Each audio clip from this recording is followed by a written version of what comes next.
afternoon, everyone. Thank you so much for joining us for today's webinar.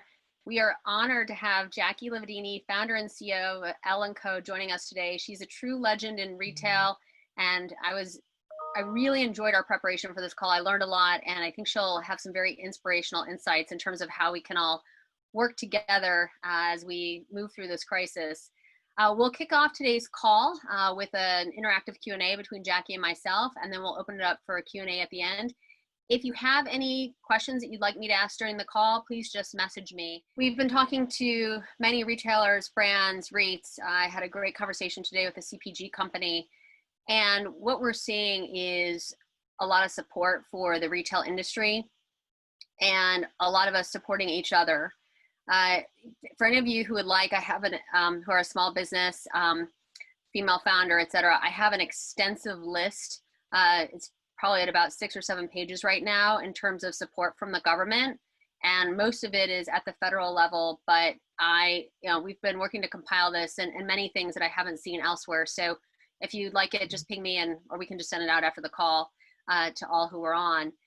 So we're seeing a lot of support from that perspective. From a female founder perspective, for those of you who are part of an accelerator right now, we've been talking to many of the accelerators, and they are kind of really banding together to help not only with insights as it relates to what services they can provide, but what other founders are saying. We are looking at, I would say, some surprising trends as it relates to strength in founders. Anyone who has kind of a VR, AR, kind of solution right now, there's very high demand. And we've also seen this idea of, communication tools, kind of work communication tools, and anything that can support those of us who are pretty much all working at home right now have also spiked. From the retailers, we're hearing that they're looking for opportunities as it relates to, gamification or help with surveys so that they can better understand their customers. And that's kind of what we're hearing across the board right now. And I think there's also an opportunity for, startups to help, larger corporates better understand the environment. And that continues to drive a lot of introspection right now, and also interaction. Approach this. One positive that we're seeing, and there are many silver linings, is there's an increased interest to think about new technologies that might help drive revenue. And especially, we've talked to many startups in terms of maybe rethinking who your potential customer base is going to be. So I spoke to a startup yesterday who was really looking at the fashion industry. And I said, with your solution, especially right now with the kind of traffic that we're seeing and it's called more staples retail, or even kind of the Home Depots and the Lowe's, so anything, kind of housing oriented, and also food staples, that, maybe you want to kind of reposition your business or your clients in that direction. And we are seeing, we've spoken to the heads of innovation or CDOs, and some places have combined the CD and CMO into like the CDMO, that there's a lot of interest right now in terms of understanding what's available, and where those of us on the phone might be concerned that there's too much going on. I will tell you that we at Coresight have been surprised in terms of the interest in kind of what company can do this for us, and a lot around voice as well. And as more people are spending time on their computers, in their homes, is there more that retailers can do in terms of voice? Just to share with you, until Jaqui joins us, some of the trends and I would say some of the positive insights we've seen from China. So typically I spend about half my time in Greater China. Right now I am in New York for the foreseeable future. But we have teams in Shanghai and Hong Kong, and they've been very insightful, not only in just sharing kind of their thoughts, but also what a lot of companies are doing to drive traffic and ticket. And I would say what's been really inspirational is that for International Women's Day, which is March 8th, there's a significant amount of activity that typically occurs in China from a sales perspective, from a gamification and interacting with the consumers. And now much of that is done through WeChat or through Taobao, which is owned by Alibaba. But what we saw, which is very uplifting, is anyone who is in the beauty industry, who was a known brand or kind of let's call it an up and coming brand, we heard of sales increases over 200%. And right, this was March 8th, so really when kind of China was in the eye of the storm. And we also heard anyone on the athleisure side. So that's the past. That's kind of actual data, and we can share that with you as well if you're interested in terms of what brands.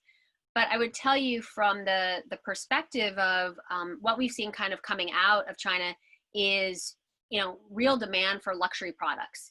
And we're seeing kind of lines outside of stores, but we're also seeing, and Jackie's going to talk about this a bit, right, how these companies communicated with their customers during the crisis in China, and also lessons learned. Great. Jackie, it's like I teed you up perfectly. So I'm going to let Jackie take over from here. So we just talked a little bit about, Jackie, to give you an idea of kind of what we're hearing right now from retailers and brands, some of the lessons from China. And then I literally was talking about messaging, and it's like you heard me. So I'll let Jackie introduce a little bit about herself and what her firm does, and we'll go from there. Okay, great. Thank you. Thank you for having me, and hi, everyone. My name is Jaqui Lividini. My firm is Lividini & Co. We're a strategic communications firm. Our clients range from Simon Properties to Neiman Marcus Group to MCM, down to Pop Sockets, which is the second fastest growing company in the US. So we have a wide range of clients that we help navigate times like this, good times and bad times. So, and my background, before I started the agency, which is 15 years old now, I worked at Saks Fifth Avenue for my entire career before that, and I was head of fashion merchandising and communications. So Jackie, thank you very much for the intro, and thank you for joining us today. It's really an honor, and I knew Jackie from when I was an analyst on Wall Street and she was at Saks, and we really looked to her for guidance, honestly, during times like these when maybe demand was not what we would have expected. And she always had kind of an insightful and inspirational message. Jackie, we talked about these 5 phases and kind of how can companies navigate during this time. Can you maybe just go through a few of those, and what insights and wisdom do you have for those female founders on the phone? Well, we narrow it down even further to 3 phases to make it really simple. And when something like this happens, when a crisis, especially an unexpected, unprecedented crisis occurs, it's just overwhelming. The first wave of it, when it first hits you that this is going to be really an epic situation, it's overwhelming. So you have to break it down immediately, and that's what we suggest to all our clients, or how we guide them. Just break it down into phase 1, phase 2, phase 3, and really, as I've learned in life, almost everything could be broken down into 3 phases. So really, whatever crisis you're dealing with. So the first one is just assess the crisis and define the path. So, what is happening? How is it going to affect my business? And, what's the path I need to lead my company on? And that's the number one thing to think about. The second phase is the current normal. Now that we've stabilized the company, everybody's kind of getting sure footing. What do we do next? What's the current normal? Because we're not finished with it yet. We're not over it. We're in the middle of it, and it has become our new normal. And how do we deal with that? And then the final phase is renewal. What has happened? How is it going to affect the future? And how do we prepare for that? So as we're kind of, it seems to me we're still in the first phase, which is assess the crisis and define the path. What advice do you have in terms of, do some of us need to pivot? How do we think about, the path we're on? How do we think about our teams? How do we think about the appropriateness of, I could ask you questions all day, but how do we think about the appropriateness of messaging? I think that's one area I really look to you, because I think there's concerns over if we have the sales message that it's not appropriate. What can we do as founders in terms of our messaging? And, what would be your advice in terms of phase 1 right now? Well, there's a couple of things. Messaging is so important, and great messengers make great leaders, right? I think we're watching that with Andrew Cuomo right now. You know, regardless what you think about him politically, he's doing an amazing job leading New York State out of this crisis. And I remember that a quote I read from Valerie Jarrett, who worked in the Obama administration, and her advice to him when he was running for president is, you have to walk in the path of lightning, right? So that makes a great leader. So you have to look at these adverse times as a challenge to leadership and something that will make you a great leader. So that's the first thing you have to think about. And your team, your employees, your team, they are going to take all their cues from you. So, how you deal with the crisis is really going to be how they deal with the crisis. So, so that would be the first thing. Think about your leadership style and think about how they are going to react to what you were saying. And I think that really helps you put things in perspective in terms of your messaging. And that could be said also for your clients and your customers and your shareholders and everybody that you're going to be messaging during this time. And once you've kind of defined your tone and how you're going to address this, what you say is incredibly important, and being honest and straightforward and transparent and sharing important news about your company with your team is really important, because knowledge is power and you're empowering them if you're transparent with information. And what do you think is I've heard many different ways that people are communicating. Some are having calls every morning and every night. Some are doing, using Slack channels. Some are, we're hearing kind of this idea from a more fun perspective, but also for communicating, right? They're doing like dinner together every night. What have you found is working? And is it like right now, it's just table stakes and we've got to figure out what works and move forward? Yeah, I think just communicating. Let's start with that. You don't have to make it fancy. For our team, we have a leadership meeting every morning at 9:30, and then we try to have a team meeting every day, just to touch base, just to make sure everybody is connected. It's so important to make sure that happens. Did I lose you? No, you're here. Oh, okay. I thought I lost you. So it's very, very important to make sure that happens. And, that sense of community within your company is so important. So I would say, for smaller companies, it's easier, obviously, for a leader to connect with everybody. For larger companies, just make sure that your manager, whoever's managing people, is in constant communication with them. Very important.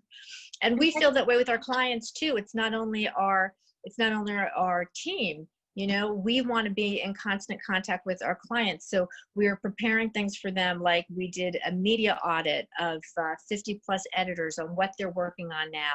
We did a document of do good. Every company that's doing something good for their community or to fight this virus, we have that in a document that we're tracking and updating. Yesterday we just published a markdown tracker because there's so much excess inventory, so everybody knows who's marking down what and when. So just whatever you can do to keep your clients in the know and keep those touch points with them is really important. During this time, Jackie, it's amazing to have this information available for your clients. How are you, and obviously every client is different, are you finding that there are, I would say, consistencies in terms of, or similarities with regards to those who are kind of able to have a clear path? And for those who are challenged right now, what kind of additional support are you providing to them? Well, every client is different, and our clients, we have very big iconic clients like QVC and HSN, and we have small clients like, as I talked about, Pop Sockets or Tina Smith, who is a vintage jewelry connoisseur. So it's, so obviously there's going to be challenges on every level. So, we try to treat every client as an individual, case, and whatever their needs are at the time, we create programs and strategies to help them through it. So I think that's the most important thing in a time like this. There's nothing cookie cutter. Everything needs to be curated. That's what we do as a business anyway at L&Co. But that's the most important. And are you also assisting, when clients are trying to, not only do they have the opportunity to talk to you, but are you also putting together formats where they can talk to each other so that they can learn from one another? Is that kind of... We have not done that yet. I feel like we're the conduit to that. So we're sharing information among all our clients. And, the big clients certainly are they have big teams and they're doing a lot of amazing things. So the smaller clients can learn from them, but it's also the other way around. The smaller clients are flexible and nimble and they can do things very quickly. So the bigger clients can learn from them. Well, you're in a very unique position because I think really during this crisis, you can help the larger companies learn from the small and the smaller companies learn from the larger ones. What are some of the strategies, right? We've got the 3 phases, but what are some of the strategies that you're kind of helping to guide them through? And what is unique about kind of how L&Co approaches that? Well, I think, the most important thing is to be organic, and whatever your narrative is, whatever communications or messaging that you're doing, it has to be true to your company. You can't go off, you can't go off message. The way you normally communicate to your clients is the way you have to continue communicating them with different messages. Same thing with your team, that consistency, there's so much comfort in consistency. So to make sure that you keep that consistency with whoever your messaging is paramount. So I would say one of the things that we help them in the chaos of all this is to remind them that they need to stay on their narrative and stay on their message organically. I think that's probably the most important thing. Great. And then we've been talking about kind of the supply side. What are you seeing on the demand side? And because there's so much, I think that what's happening with the consumer is quite opaque right now. Yeah. How are you helping, your clients navigate that as well? Well, this is every day, every day we do a tone touch, like the tone of what you're saying and the tone of how you're communicating changes on a daily basis, almost hourly, depending on what's happening. We're getting new information so quickly, and it's global information. The thing about this crisis is that it's a global crisis. It's just not something that's happening in New York or happening in the US or happening in the Northern Hemisphere. It's happening around the planet. So so the news that's coming at you is fast and furious, and just to try to disseminate it is a full-time job, right? And to understand it. Yeah. So so I think what's most important about the consumer is that we make sure that our tone is right for the moment, however we're communicating with her.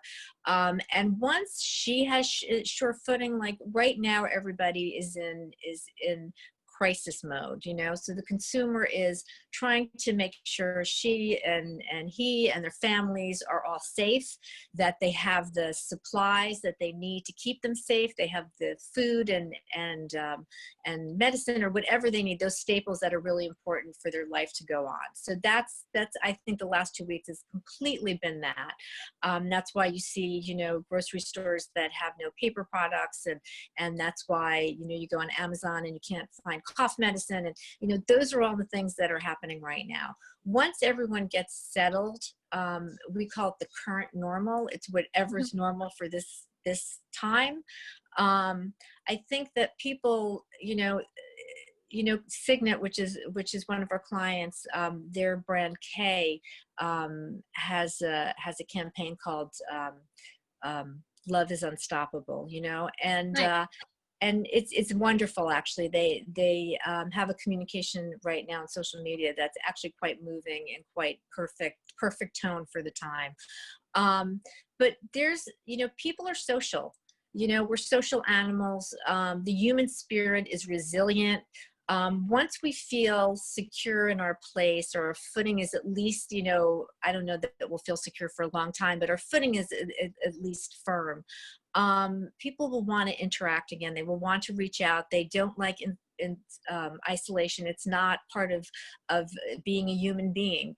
And I think that building communities, whether it's communities of your brand, you already have your fans, you already have your followers, and keeping that community as intact as possible is paramount.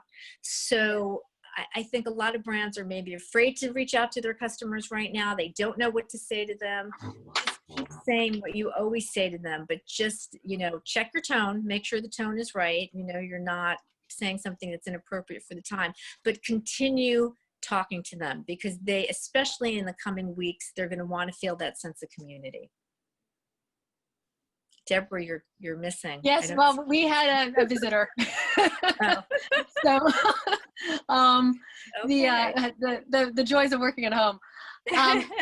So some of the challenges that we've seen have been around, you know, this tone, right? And not only the tone to your employees, but the tone to your customers. So, Yeah. right, should we go out with sales? Should we have a video from the CEO? We've seen this to me is where we're seeing the most confusion right now. And I feel that, you know, companies are maybe holding back too much. What are you seeing, and what do you think is correct, and how do they identify their tone? Well, again, you know, everyone has a community. So your community trusts you, right? You're part of it. You're a member of it. The reason why your customers follow you or have that relationship with you is because they feel some kind of kindred spirit with you. So you have to talk to them on that basis. And I don't know if this is the moment to be selling something to them, but I think this is the moment to be reassuring them. And whatever, again, I urge you all to look at the K post. You can look at it on YouTube. It's called Unstoppable Love, or Love is Unstoppable. It is, it's quite touching and quite reassuring to their community. So everyone just has to find what are those words, what's that message for their community, and start talking to them again. I mean, it's interesting. I was on the phone with a large CPG company earlier today and visited their website, and there was a whole message from their CEO, and somehow I felt, you know, kind of reassured, right? We're in this environment, we're going to work through it, we're going to do it together. And, you know, so I do think that there's something to be said about, you know, kind of that connection with the organization, maybe in a way that we haven't had before. And, you know, I know we've seen messages of sales, and I think that that's okay. It's just like you want to have kind of the right mix. I don't know what your thoughts are on that. I do. And, you know, commerce is important. You know, obviously human life and health and safety is paramount. So that goes without saying. That's number one. There's no question about it. I don't think anyone will argue that. But again, we're human social animals. And I think, again, when people find their footing and feel a little shored up, that they're going to want to buy again. You know, they're going to want to interact that way. And we need to keep commerce going. It keeps our country going. It is, you know, when you hear that Amazon is hiring 100,000 jobs, and you hear that Walmart is hiring 150,000 jobs, that's a great thing. You know, that is, you know, that is what keeps this country going. It keeps the world going. So, you know, don't be afraid to buy. Don't be afraid to you know, show your clients or your customers that you have things to sell right now, because it's, you know, and if they're not responding yet, they will respond. Yeah, I mean, there's a few things, right? I mean, the consumer is 2/3 of GDP. So that's why it's critical that we all support the economy. And then secondly, you know, you and I talked about earlier, this time is so different than some of the other crises that we have been through, right? Kind of post 9/11, right? The mayor was like, get out and shop, support New York. And we're not in that environment. So I think we're all navigating, you know, a time which is unprecedented for many of us. Well, in light of that, go ahead. No, I was just going to say, you know, the good news, if you can say there's any good news in this, if this happened 20 years ago, you know, we would really be at a standstill. We would really be at a stop. You know, people at that time, even though we had computers and we had online shopping, people didn't have computers at home. They didn't have home computers. There were no iPads. There was no iPhone. The accessibility was different. So we have the tools now to keep the economy going. And, you know, after paying for your rent, you know, shelter and food, the most important things, you know, we have to remember that it is all, that's why there's a stimulus package, so that we can keep going. We can keep people employed. Most important thing, keep people employed so we can keep the world moving in a forward direction. So as you think about your own business, and you know, you do, I think, provide an amazing amount of insights for us female founders, what have you found as a founder that have been some of the most challenging decisions, and where have you also said, wow, we always should have done this, we just hadn't thought about it before, hadn't had time to do it before? Well, you know, I think, again, one thing, when, you know, we're all working from home now, and right now, because we're in phase one, and there's a lot of chaos in phase one, obviously, and a lot of unknown that you're trying to figure out, that, you know, we're very focused on just how to get through to the next day, right?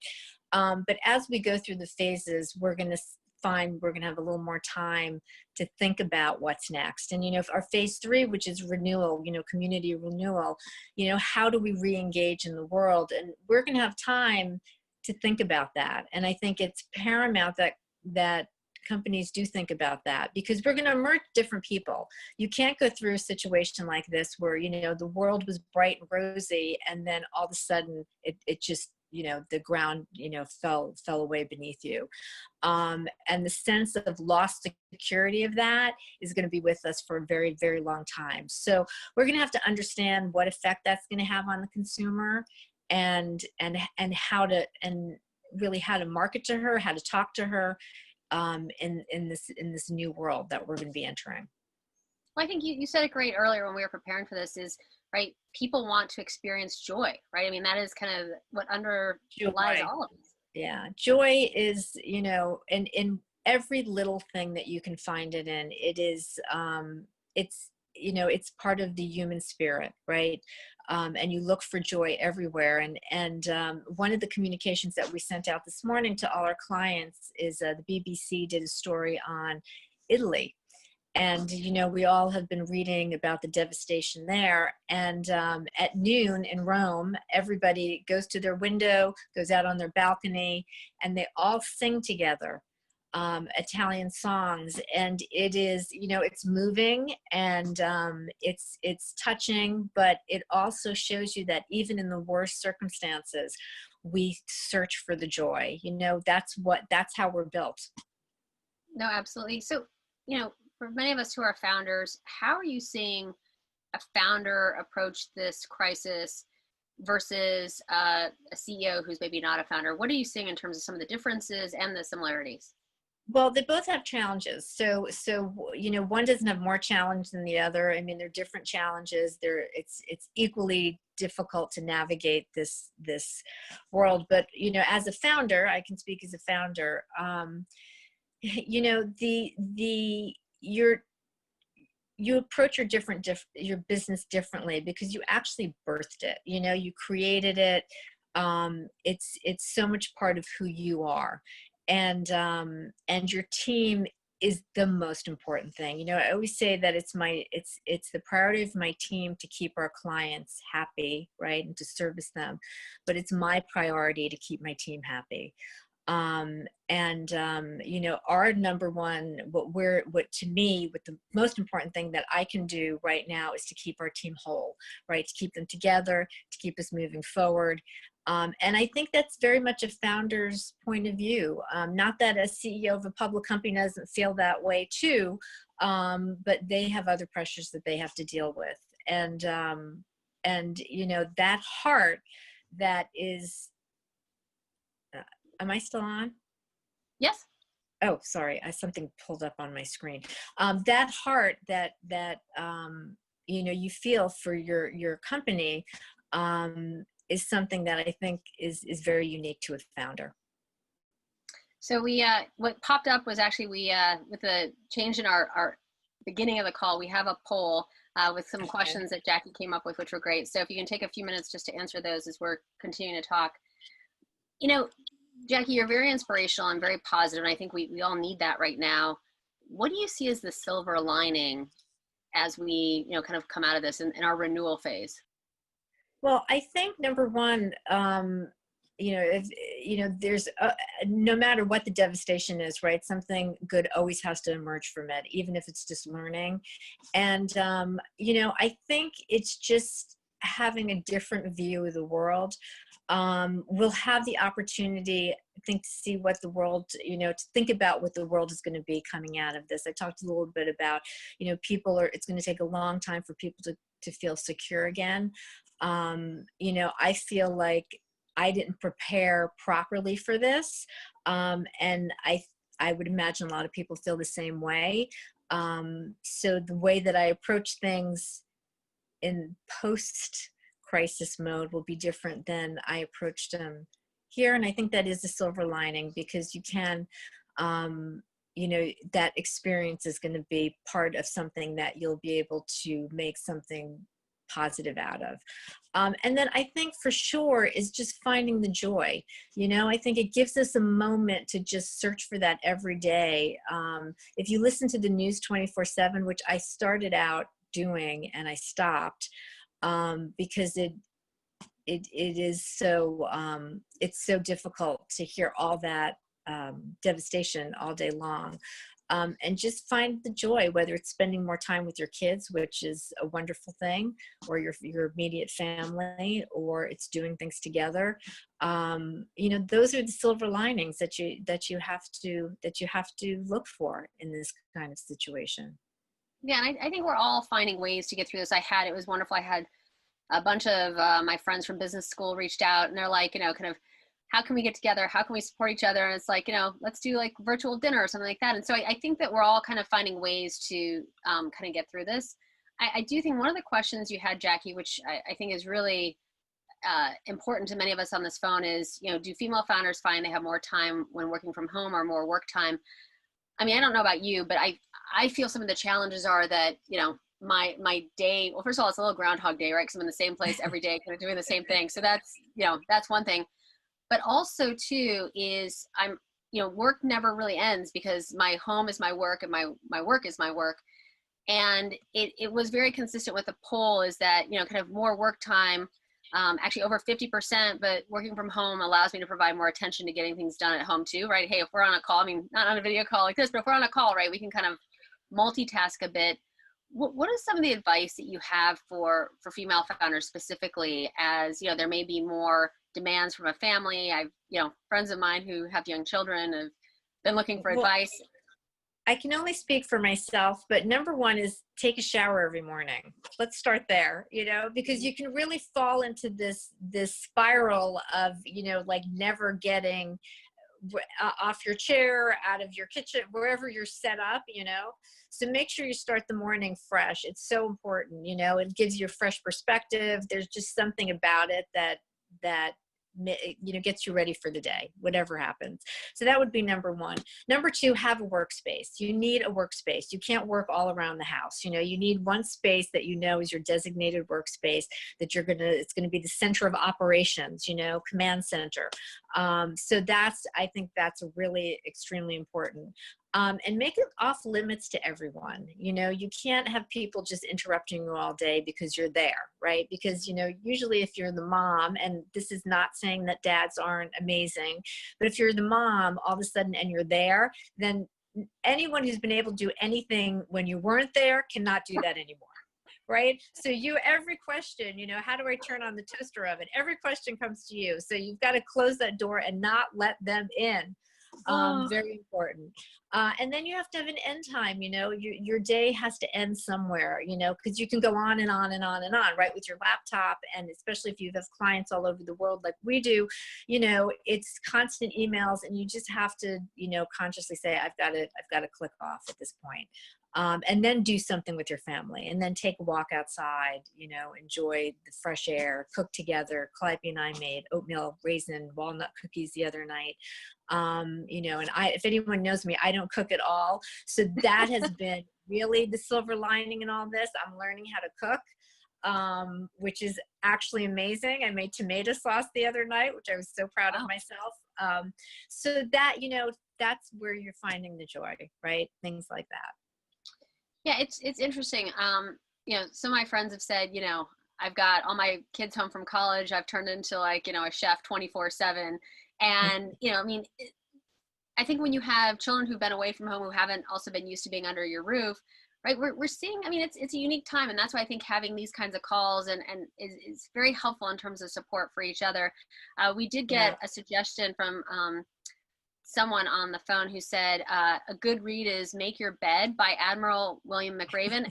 And it's about being productive working from home. It's funny, I actually read that book recently, which I just thought it was a really good read about, you know, discipline. And I think right now we all need to, you know, figure out for ourselves how we kind of put that in place. So I'm going to open it up to the audience for questions. I've asked a few of them while we've been on, but maybe just going through some of our poll results, you know, and one of them, I think the first one is the stimulus package enough to save small businesses. Well, the fact that nobody said yes is definitely a concern, and no was almost 40%.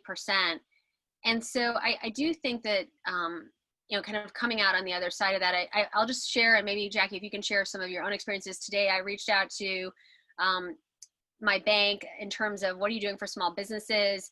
I reached out to like a mortgage company to see if, you know, are you kind of putting our mortgage payments on hold? I mean, and then I've just reached out to a bunch of people, and you know, I have to tell you, the large tech companies, right? Like an IBM, a Microsoft, a Salesforce, a Blue Yonder, you know, we are seeing, and I think it's very important for all of us, just reach out to your service providers. I mean, they are going to be there for you. And not only, I mean, we have, you know, where we are, we actually sit inside of an accelerator in London. They reached out to us, you know, can we give you 3 months of free rent? Yes. And so I think we have to ask. So Jackie, what have you seen? Like, what advice do you have? Well, that would be the number one advice. Ask, you know, you should ask all your service providers where, you know, the idea that we're all in this together is the idea, you know, like that is true. And anyone we've reached out to, I happen to have an amazing landlord at our building in New York. And, you know, banks, even Bank of America is pausing mortgages. And I think there's quite a few other banks that are doing that.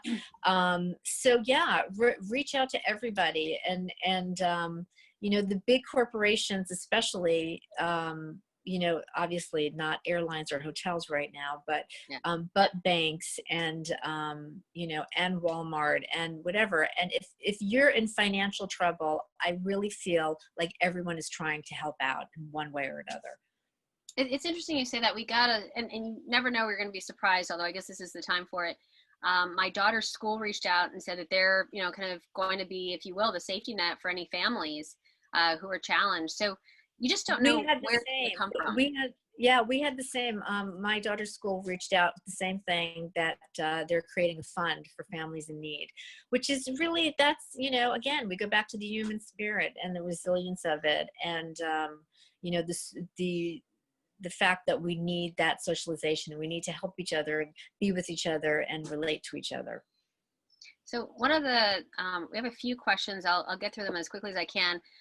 What suggestions do you have for responding to negative social media comments, i.e. retailers deemed essential who haven't closed yet? Well, okay, so what kind of retailers are we talking about that haven't closed yet? So if it's the ones like Walmart or CVS, or, you know, they need to be open. I mean, they have those supplies that we need that are vital to live. So I think it's smaller, like female founders. I mean, you know, in our neighborhood, we're seeing some small businesses. I have to say some of them are nice, like the flower shop's still open. But, you know, I think it may be deemed, and I like it, but, you know, flowers are definitely not necessary. But that was one of the questions. And so it's probably a founder who has a storefront, and, you know, you know, if you have a business and it's a retail business and you can keep it safe, you know, and you know, the world has to go on, you know, we all have to go on. You know, I think gathering together and big gatherings, and those are absolutely, you cannot do. It doesn't make sense. But I think the flower shop that's open, or, you know, restaurants that are doing takeout, or, you know, any way that we can provide services, especially as small businesses, we have to keep doing it. And just because you're still open doesn't mean you're not hurting, doesn't mean your business is not in trouble. So we should keep that in mind too. I agree. We've had a flood of questions, so I'll do my best, and I can also get them to you offline, Jackie. But what will be more important in laying out the future plan? Buying strategy with producer and supplier, or redesigning the category mix based on demand?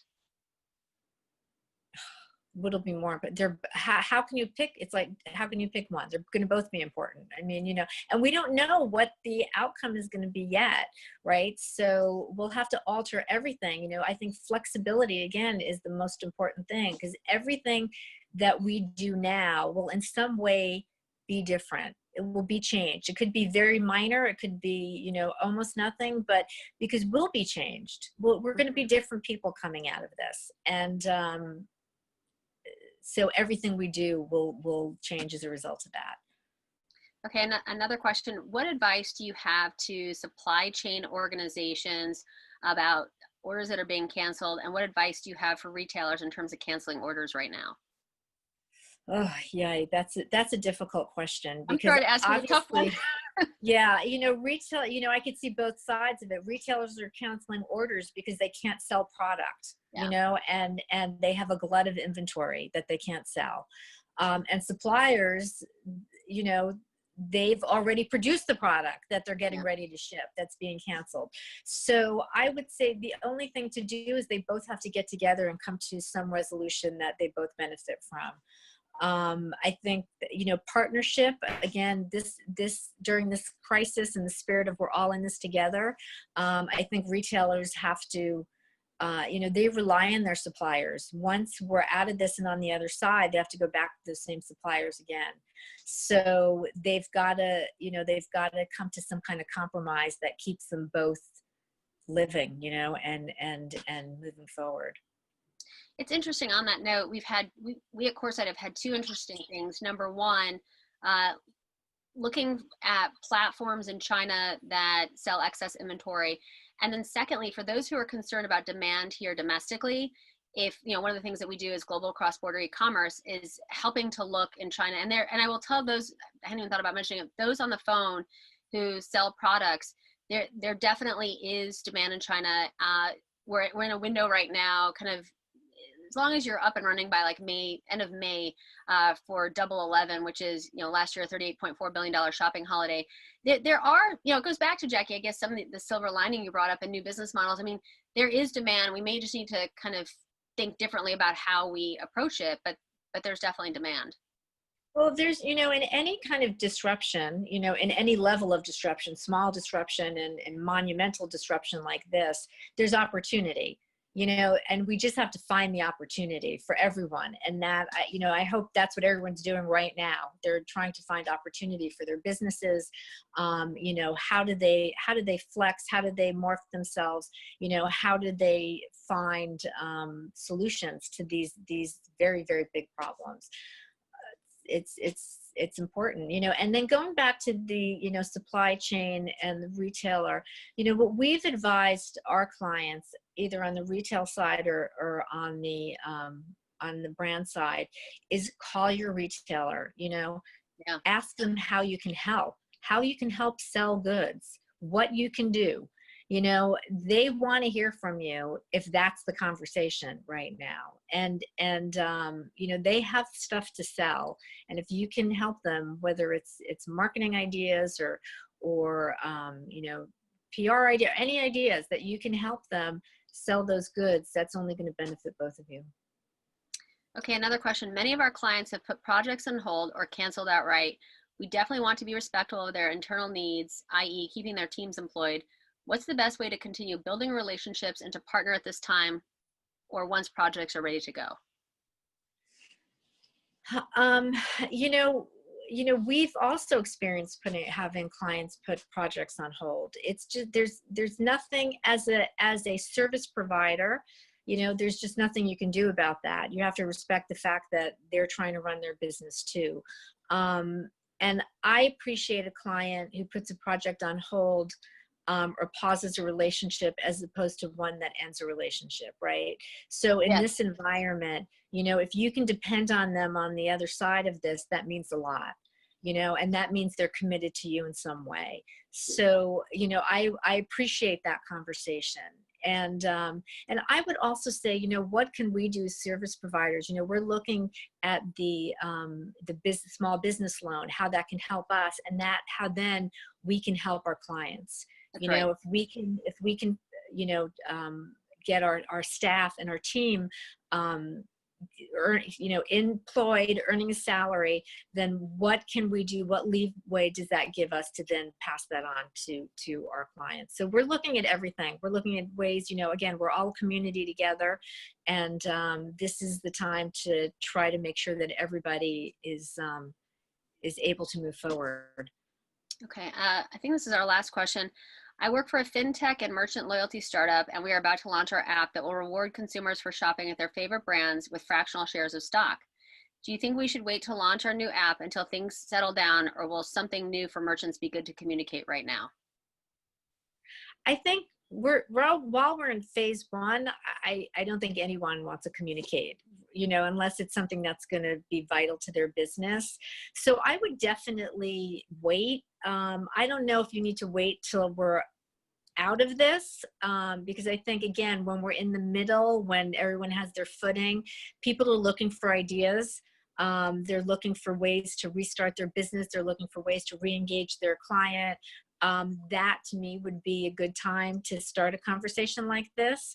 So you just have to be really cognizant, again, of what's happening out in the world, the tone, and when you think you're ready for re-entry or entry in this case. Great. So Especially B2B business. I'm sorry. Just if you could give us some kind of, there's so many important topics you've covered. If you can just give us kind of your closing thoughts, and if people have additional questions, I can connect you to Jaqui directly or send her your questions. What would be your thoughts for all of us on the phone, many of us who are founders, as we think about, kind of the rest of this week and next week? Well, I do think we all have to look to the future. Obviously we have to take care of what's happening now, and that's going to take a large part of our brain cells. But we have to stay optimistic. We have to look to the future. We have to, try to create opportunities in this disruption. And it's, that could be very cathartic too, and help you to be optimistic about the future, right? If you focus your attention on those kind of things right now, and I think that's important. I think, again, I can't talk about community enough. You have to, whatever that community is, whether it's your clients, whether it's your retailers, whether it's your employees, your team members, whoever that is, your customers, obviously, you have to really create that community and secure them and keep them propped up and keep communicating with them. That's paramount. And then know that we're going to come out of this different people, and embrace that, and find the joy in that too.